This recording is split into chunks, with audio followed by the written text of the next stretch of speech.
પારડી દુષ્કર્મ હત્યા કેસના આરોપીની સાયકો માનસિકતા છતી થઈ છે। આરોપી સતત પોતાનું લોકેશન બદલતો રહેતો હતો।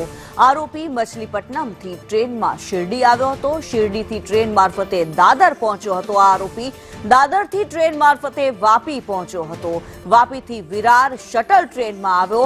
ઉદવાડા સ્ટેશને પહોંચ્યો। ઉદવાડાથી 14 નવેમ્બરે કોલેજિયન યુવતીનો પીછો પણ કર્યો। યુવતી સાથે દુષ્કર્મ આચરી આ નરાધમે હત્યા કરી નાખી।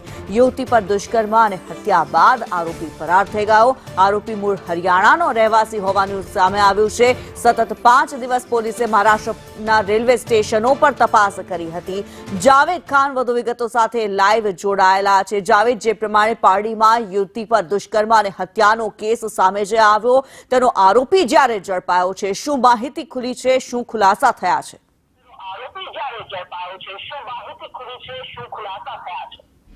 जी बिल्कुल साची बात है। आपने जणावी देवुं तो 14 तारीखनी आ घटना है ने 14 तारीखथी આજરોજ 11 દિવસ થયા છે ને 11 દિવસમાં આરોપીને પકડવા માટે અનેક ખુલાસાઓ સામે આવ્યા છે। પોલીસે જે છે 7 થી 8 હજાર જેટલા લોકોની જે છે એ પૂછપરછ કરી છે, શકમંદોની પૂછપરછ કરી છે। પોલીસે આંધ્રપ્રદેશથી લઈને હરિયાણા સુધીના 5 જેટલા રાજ્યો ખોદી વળ્યા। પોલીસે 300 જેટલા પોલીસ કર્મીઓ સાથે 15 પીઆઈ, 10 થી વધુ પીએસઆઈઓ તેમજ 3 ડીવાયએસપી ને અલગ અલગ ટીમો મળીને છેલ્લા શ્વાસ સુધીની જે તપાસ થાય છે તમામ તપાસ પોલીસે એડી ચોટીનું જોર લગાવી દીધું હતું। અને જે પોલીસે જે છે આરોપીને પકડવા માટે તેણે મૂકી ગયેલી બેગ અને બેગમાંથી નીકળ્યા તેના કપડા અને વાપી રેલવે સ્ટેશન પરથી મળેલો તેનો જે સીસીટીવી ફૂટેજ છે એ કારગર બન્યો અને પોલીસની તપાસમાં એ આરોપી સુધી તેને લઈ ગયો હતો। આરોપી આંધ્રપ્રદેશના મછલીપટ્ટનમથી એ શિરડી આવ્યો અને શિરડી બાદ જે છે એ મુંબઈ આવ્યો અને મુંબઈથી તે વાપી આવ્યો હતો। કહેવાય છે કે વાપીથી ઉદવાડા આવવાનું કારણ એ હતું કે અહીં તે 2-3 મહિના અગાઉ ક્યાંક નોકરી કરી ગયો હતો અને તેનો પગાર લેવા આવ્યો હતો।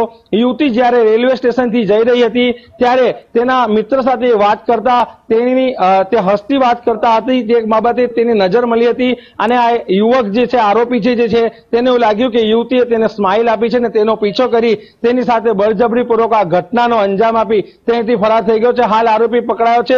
મોડી રાત સુધી તેનું ઇન્ટ્રોગેશન ચાલી રહ્યું હતું। હાલ પારડી પોલીસ સ્ટેશનની અંદર આરોપીની પૂછપરછ ચાલી રહી છે। ડીવાયએસપી, પીઆઈ લેવલના અધ્યયના જે અધિકારીઓ છે તેઓ તેની પૂછપરછ કરી રહ્યા છે।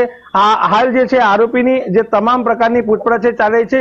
ગુનાહિત ઇતિહાસ ધરાવે છે આરોપી તેવું પણ જાણવા મળ્યું છે અને પોલીસ એને 5 રાજ્યોની અંદર કેવા પ્રકારના ગુનાઓ આચર્યા છે એ રખડતું જીવન જીવતો હતો ને ટ્રેન મારફતે જ એ ફરતો હતો ને પોતાનો ફોન ચાલુ ન રાખતો હતો। લોકોના મોબાઈલ છીનવીને તેઓના સિમ કાર્ડ ઉપયોગ કરતો હતો, જે કારણે પોલીસને આટલા દિવસ લાગ્યા આરોપીને પકડવા માટે।